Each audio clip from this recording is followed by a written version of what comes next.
temperature was 49 degrees. Elsewhere in North Carolina, it was sunny with a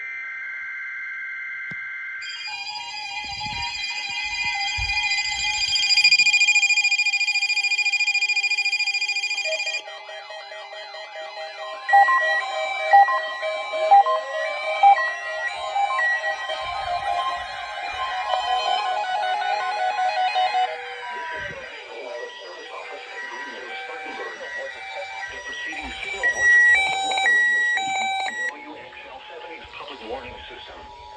During potentially dangerous weather situations, specially built receivers can be automatically activated to warn of an impending hazard.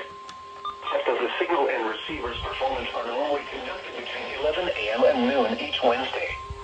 If there had been a threat of severe weather, the test would have been postponed until the next available good weather day. Reception of this broadcast and the warning alarm will vary at any given location.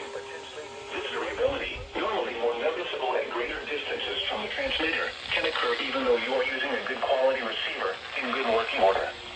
The warning alarm will be activated for hazardous nuances and warnings. For station WXL70, broadcasting near Charlotte on a frequency of 162.475 MHz, the warning alarm will be activated for the following counties in North Carolina: Alexander, Anson, Caneros, Catawba, Cleveland, Gaston, Argyle, Lincoln, Mecklenburg, Montgomery, Richmond, Warren, Stanley, and Indiana. Alarm will be in South Carolina, Cherokee, and York. This concludes the No Weather Radio All Hazards to an Alert test.